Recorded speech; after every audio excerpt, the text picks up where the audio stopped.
All right, well, it's noon, and on April 29th, the Fed has not done anything to rates today as we expected. I hope that you can see my screen. If not, please drop it in the chat to let me know. And let's go ahead and get started. So we have, I'm jumping on you here. Sorry, I got a jumpy mouse. I want to welcome everyone and thank you so much for joining me today.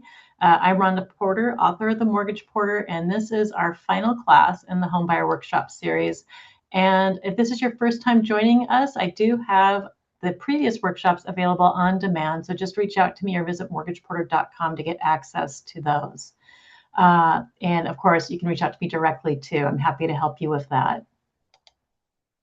So we've covered a lot of ground together, from understanding credit to how much money you need, to mortgage qualifying, different loan programs. And today we're going to wrap it all up with what happens after your offer is accepted, to getting your keys on closing day, which is a very exciting time. And we're going to cover the process step by step, from after mutual acceptance, who the key players are, and how to make sure that things go smoothly, and what happens after closing. So let's dive in. Before we do get into the nitty-gritty about what happens after your offer is accepted, I want to back up a little bit because there is an important step with the process that is sometimes overlooked. And so what is super critical is that before you make an offer on a home, please let your loan officer know so that they can update your pre-approval. And this is important because different homes have different property taxes, interest rates change, and you might be looking at a different sales price and need a different strategy. So this allows the loan officer to put together scenarios and review them with you based on the home that you're looking at. And also it allows them to create a pre-approval letter that'll be tailored to the offer that you make with your real estate professional. So it's very important. And it's also great too, because then the loan officer can introduce themselves to the listing agent. And that's important because that can make your offer stronger if you're competing against other buyers. And so sometimes you need every edge that you can have. So it's critical that you are all working together on the same team with this. And depending on the market, there may be a lot of buyers interested in the same home, especially if the home's priced right, or if there's a shortage of inventory. So it is important to make sure that you're presenting your best offer and have your entire team working for you.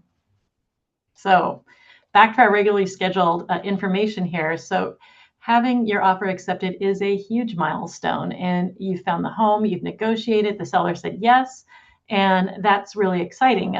But I want to set some realistic expectations for you. The next 30 days or so, depending on what your closing time is going to feel busy. You're going to get emails and requests for things to sign that can feel overwhelming if you don't know what's coming. So here's the good news, though, is that every single thing that's happening in this next phase is structured and predictable, and there are no surprises when you know what to expect. And that's exactly what today's about. So we're going to look at the big picture first, and that's a typical closing timeline is about 30 days for mutual acceptance. Mutual acceptance is the moment that both the buyer and the seller have signed and agreed to all the terms of the purchase and sales agreement. You may remember from the previous class, we looked at a purchase and sales agreement and how it can go back and forth with different countering on different things to negotiate what the final contract will look like. And so here are the major milestones you'll move through, including opening escrow, submitting your formal loan application and disclosures, the home appraisal, the home inspection. Typically, the inspection is going to go before the appraisal, underwriting review, title work, and receiving your closing disclosure, the final walkthrough, and then closing day, signing, funding, and recording, which all take place. And then keep this timeline in mind as we go through each step today, because we're going to go through all of this one at a time. So you may recall from our earlier workshop that when we reviewed the purchase and sales agreement, once your offer is accepted, the real estate agents will send a copy of the contract to the lender and also to the escrow company or closing agent. And so all the parties will follow what has been agreed to on this purchase and sales agreement, including the closing date. So it's going to set the whole structure for the purchase moving forward. And so once your lender receives the purchase and sales agreement, they're going to review the terms, and especially the section on financing, and update your application with the terms of your purchase, the sales price that's been agreed to. It's also going to dictate what the loan amount is going to be. They're also going to probably review current pricing with you, and based on your closing period, provide you with options on different scenarios that you can lock in for your interest rate. So when they discuss locking with you, you might want to talk about whether you should lock or not lock. I tend to be someone that prefers locking over not locking. A lot of it's going to depend on what is going on in the market and what your risk tolerance is. It's basically like buying stock in a way, but you may have the option of locking or floating. A lot of it's going to depend on your time frame and what your personal scenario is like. Locking is going to secure your interest rate, and it's not going to change unless something expires with the lock or something happens to the terms of the lock. Floating means that the rate is not locked, and it can change quite a bit throughout the day, just like stocks. Mortgage rates change throughout the day because they are based on mortgage-backed securities or bonds. And again, they move very similar to stocks, maybe not as dramatic, but there is movement in the markets throughout the day. Today, we're getting a couple notices on alerts to lock with the Fed talking. So once you lock, though, that movement stops for you. And sometimes it can come down to a real gut check on if you're going to feel worse if you lock and rates go down, or if you're going to feel worse if you don't lock and mortgage rates go up. And it's also important to know that interest rates don't last forever. You do have the option of refinancing your mortgage rate in the future when rates come down low enough to where it makes sense.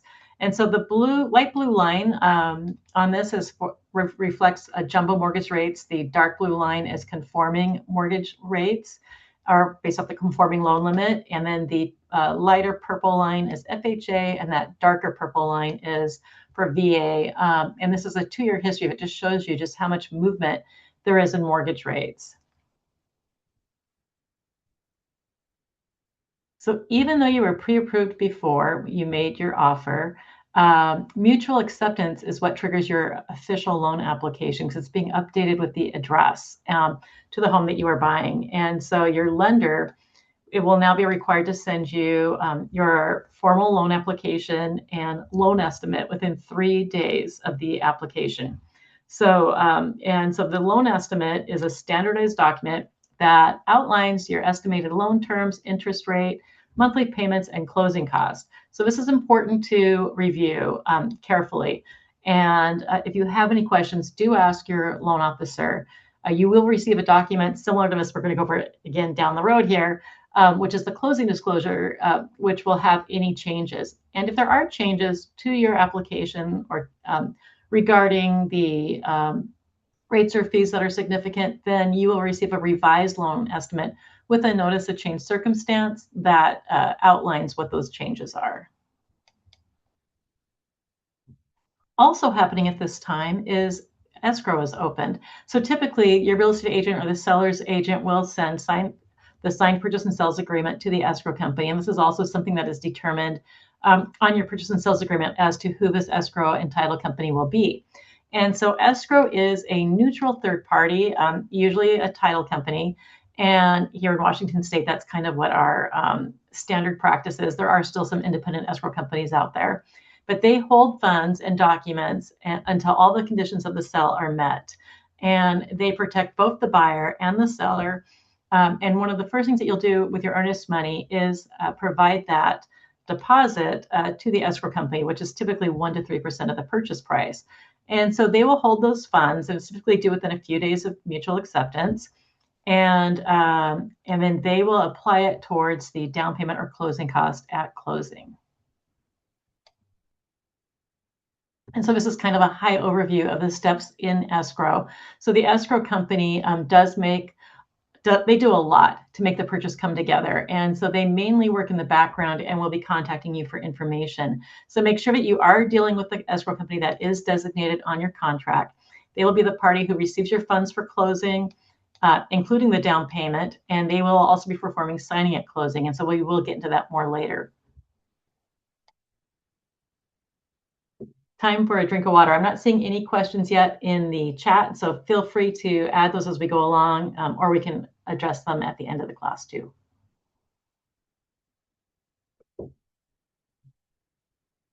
So I always recommend buyers get a home inspection, even on brand new homes. And even in a competitive market, ideally you want this done before you present your offer so that you may have a chance to negotiate with the seller for repairs or price reduction or get a credit towards closing costs. Or you may decide that the issues are minor and accept the home as is, or the market may be too competitive to ask for repairs. Your purchase and sales agreement will have an inspection contingency with a deadline, usually within 5 to 10 days of mutual acceptance. And it'll be up to you and your real estate agent on whether or not you use that contingency. So don't wait on scheduling this, though, because it can delay your closing. And it is something that is really important to do. So if you are in a competitive situation and your agent feels you're not able to have an inspection in your contract, you may be able to do one prior to submitting your offer. This is sometimes referred to as a pre-inspection. And at least that way, it'll give you an idea if you want to move forward with the offer. The home inspector is hired by you, not the lender, and they evaluate the condition of the home from top to bottom, from the roof foundation to the foundation, electrical, plumbing, and more. The inspection report gives you detailed information about the home's condition. If there is a home inspection taking place after mutual acceptance, and it is contingent with your purchase and sales agreement, then we will try to wait on ordering the appraisal to make sure that you're proceeding with the purchase. And it's important to note too that the home inspection is not the appraisal, and the appraiser does not look for the same things that the home inspector does. So that's why these are just so important to get done, and it's well worth the money. Your lender is going to require that you have homeowners insurance in place before closing too. And you'll need to shop for your own policy, select your coverage, and have the insurance company send the binder, or actually we just need the contact information. Our company will reach out and get the insurance binder from your insurance provider. So but you do want to do this fairly early because it can be tricky sometimes finding insurance and shopping and getting the right premium for you. And make sure that your policy covers the replacement cost of your home and not just the purchase price. And if you're considering earthquake insurance, verify how much the deductible is. It's often a significant amount, more than what people tend to have available to use. And so if you're paying for this expensive policy and then we have an earthquake and then you're not able to use it because you don't have funds for it, that could really be a tragedy on top of a tragedy. So please, if you are considering that, make sure that you fully understand the deductibles and make sure that you are able to actually use that policy. And if the home is in a flood zone, you may be required to carry flood insurance too. Flood searches are done on every property, even if you are on the top floor of a condo in the tallest hill in Seattle. So, and that they're not expensive, but flood insurance would be an additional cost to the property. So once you've signed your disclosures, your loan processor gets to work, and their job is to organize and verify everything in your file. So there's a lot of redundancy in the mortgage process. So you're going to feel like you're going through the pre-approval phase all over again. So they're going to look at your income documents, tax returns, bank statements, verification, and credit information, and get it all right and packaged up for the underwriter. So this is also when your lender's going to possibly ask you for additional documents too. You might need to get updated bank statements since the pre-approval, or updated pay stubs. So don't be alarmed. This is completely normal, and lenders ask for a lot of paperwork at times. And so the most important thing that you can do is respond quickly and to avoid any delays. So the faster that you can provide your information and respond, the smoother your closing will be. So while all this is happening, the title company is doing a title search, and they are looking through public records and to make sure that the seller actually has the legal right to sell the home. Property fraud is a very expensive thing, and it does happen. They also make sure there's no outstanding liens or judgments or ownership disputes attached to the property. Once the home title comes back clean, you'll be issued the preliminary title insurance commitment, and after closing, you'll receive a title policy. So there are two types of title insurance that you're going to see in this transaction. There's a lender's policy, which protects the lender, and an owner's policy, which protects you. So, and typically the seller pays for the owner's policy and you pay for the lender policy, because the seller is warranting to you that they do have the ability to sell the property and that the property is free and clear of liens. And you are warranting to the lender that they are going to be in first lien position with their mortgage.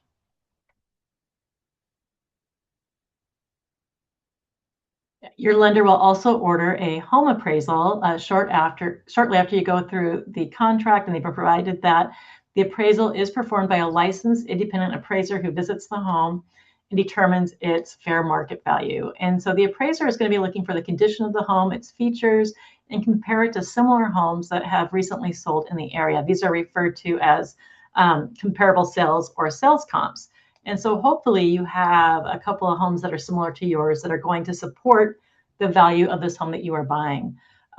So the lender will only lend money based off of the appraised value or the purchase price or whatever is lower. So this is really important to note. So if you agree to a home price at $600,000, but the home only appraises for $575,000, that's going to be a gap that'll need to be addressed. And your purchase and sales agreement should have an appraisal contingency that spells out your options in that situation.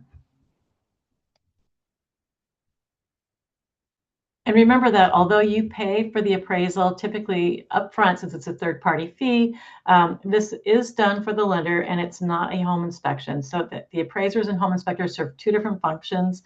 And this is why I encourage my clients to always get a home inspection in addition to the appraisal. So the appraisal is more about confirming the home's value, and the inspection is looking for costly defects or things that need to be improved on the home.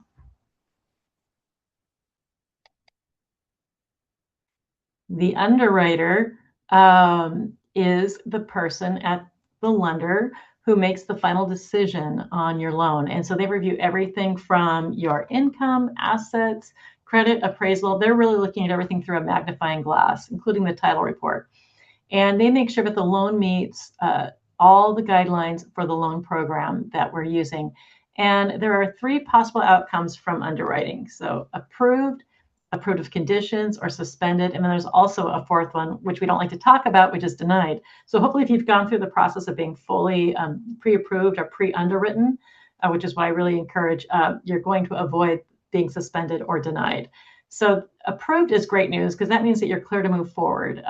Second, approved of conditions, this is the most common outcome, so it's nothing to worry about. It just means that there's a few more items needed, like maybe a letter of explanation for something, or it could be approved subject to your appraisal. It could be that we need one more bank statement or an explanation for a large deposit on a bank statement. So that's approved of conditions. There's additional items that we need before we can move to the approved state. Suspended or denied, this is rare. And if you were properly pre-approved, it's typically not going to happen, but these things can happen. And with suspended or denied, there'll be conditions too, but typically it means that they're a little bit more challenging, possibly. So you just need to react quickly with your loan officer to help get these conditions cleared so we can get you moved back up to the approved section. So let's take a moment to talk about everyone involved in your transaction, because there are a lot of people in it and it can get confusing. So we have your loan officer, and hopefully that's me, who is your guide throughout the mortgage process. And they're also going to help select your mortgage program with you and help structure everything in the beginning. The loan processor organizes and submits your file, and the underwriter makes the final loan decision.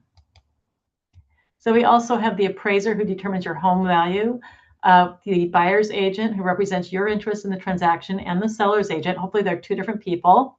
As I talked about in a previous class, they represent the seller. The escrow officer manages the closing of the process and holds your funds. The title company ensures clean ownership. You're probably not going to deal with the title officer, odds are. And the home inspector who evaluates the property's condition. So each person has a specific role and a specific window when they're most likely to be active, and your job is to stay in communication with them throughout the process. So here is something that I tell every one of my buyers, that your number one job during the process is to respond quickly and stay financially consistent and communicate. When your lender, escrow officer, or agent asks for something, respond the same day if possible. Every day causes a delay with closing. And so it's also important to remember, do not make any major financial changes between now and closing. And I know it can be tempting. You're going to move into a new home and maybe you want new furniture, or you just happen to need a new car. These things can derail your transaction. So just wait. And if you do have anything pop up or that you're considering, please reach out to your loan officer first and talk to them about it. And so this is so important that it does get its own slide. So these are the things that can absolutely derail your closing. So do not open any new credit accounts. Do not apply for any loans or credit cards. Even applying is something that you may have to discuss with the lender, and it can show up in your credit report. Do not co-sign on anybody else's loan. That reflects as your own loan, so as if it's your own. Do not change jobs or become self-employed without telling your lender. Don't even change your position at the company if it changes your pay structure. I mean, you can't talk to your loan officer enough during this process. Don't make any large deposits if they're cash and cannot be able to be documented. And try not to make any large purchases. And this is because lenders do re-verify your credit just before closing, and they also re-verify your employment. So it's very important to make sure that everything in your loan application stays consistent and that you represent your loan application at closing, just as you did at the beginning of the loan process. Any changes can impact being able to buy your home. So now we got all that heavy duty stuff out of the way. After about 3 days before closing, you're going to receive a document called the closing disclosure, or CD. This is the final version of your loan terms and closing costs. It's going to look a lot like your loan estimate. This is a federal document and or federal law that requires that you receive it 3 business days before closing. And so this is your opportunity to review everything carefully, compare it to your original loan estimate. And there's actually a page on the closing disclosure where it will show you the last loan estimate and the closing disclosure fees side by side, so you can see what changes have happened over time. And the important things to look at, of course, are going to be your interest rate, your monthly payment, and the total cash to close, and which is going to be the amount you'll be bringing at closing. And escrow is probably also going to confirm with you the amount needed for closing. And they will also go over with you how to give them those funds, as far as like wiring or directly to the escrow company or cashier's check. Green money is never okay to bring to escrow, or a personal check.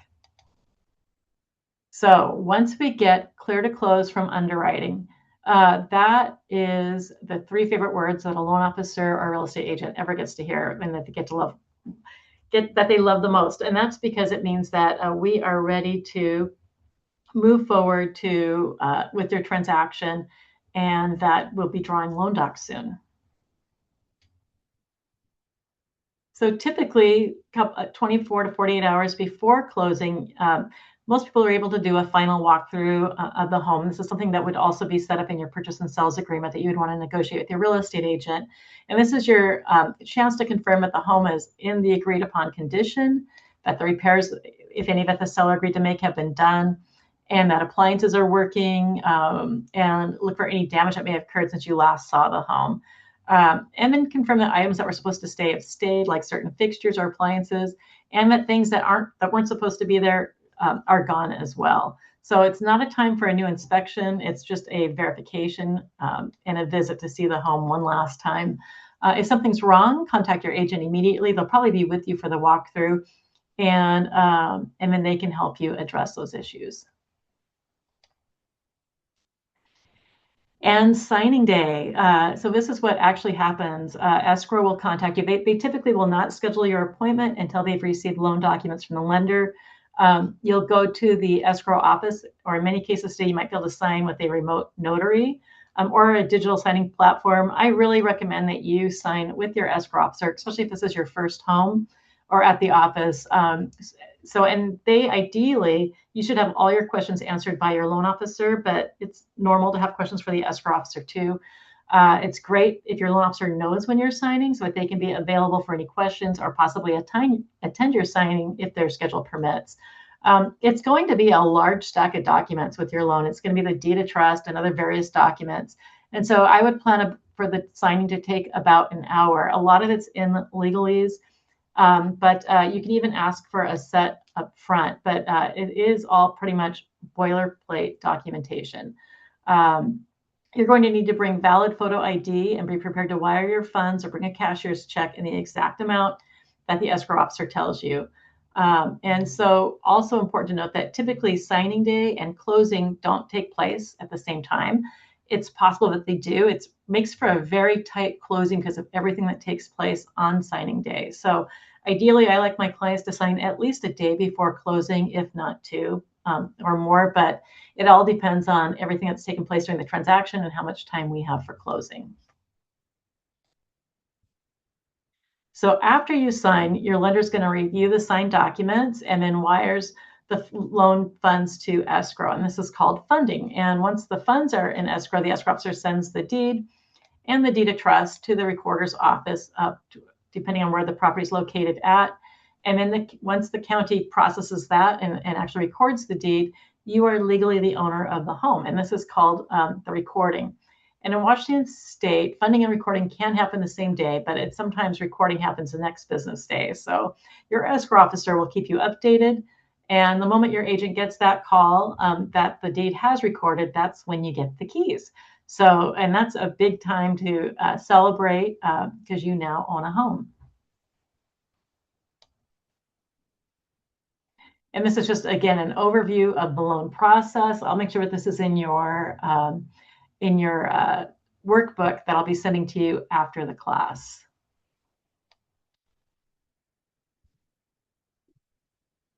So here's the fun part.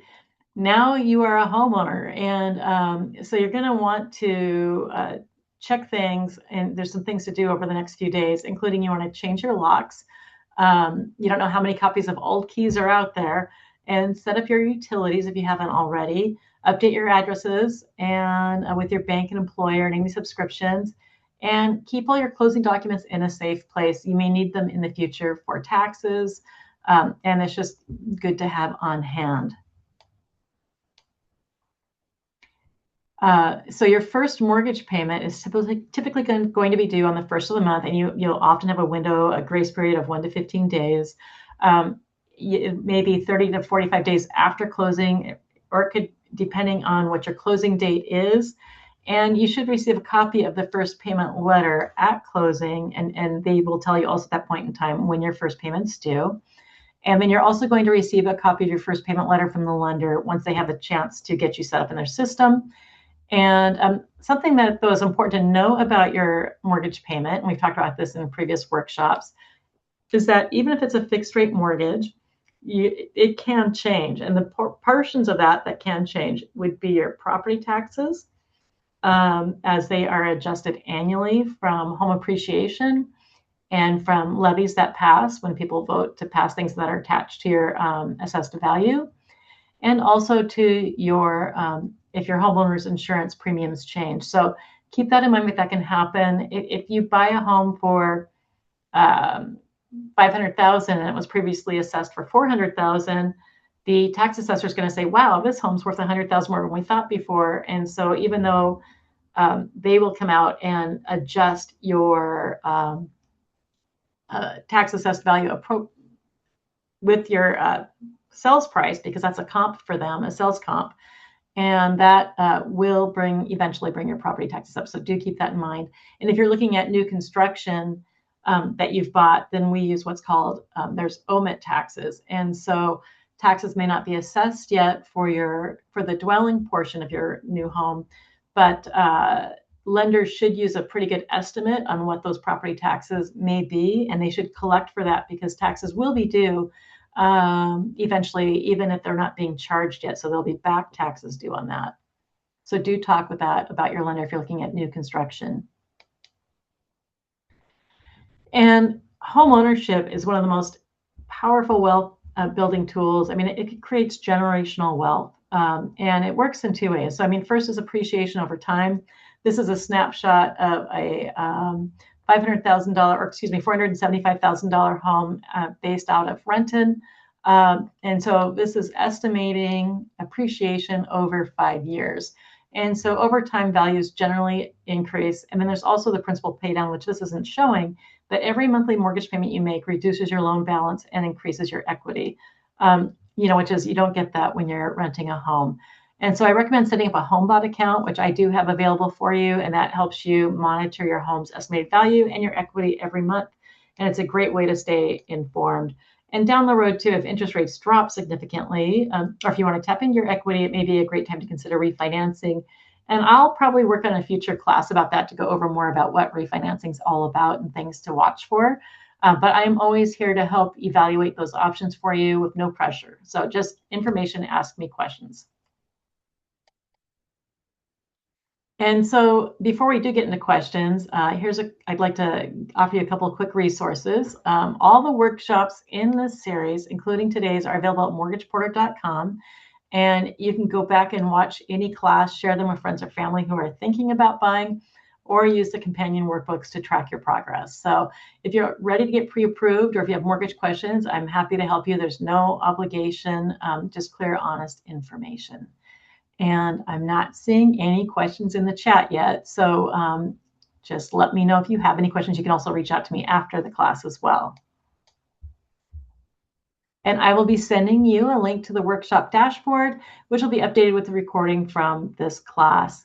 And each module includes a video of the workshop, and along with any kind of helpful information that I think you may find useful. And if your real estate agent referred you to this class, please be sure to let them know so that I can thank them. And so what's next is, if you would like to get pre-approved, you can visit me at mortgageporter.com, and I have links on my website, or you can scan any of these QR codes here, and it'll take you to my online application. And so thanks so much again for watching and for being a part of my workshop Homebuyer series. And again, I'm here for any questions that you have. I hope you have a great day, and I'll talk to you soon. Take care. Bye-bye.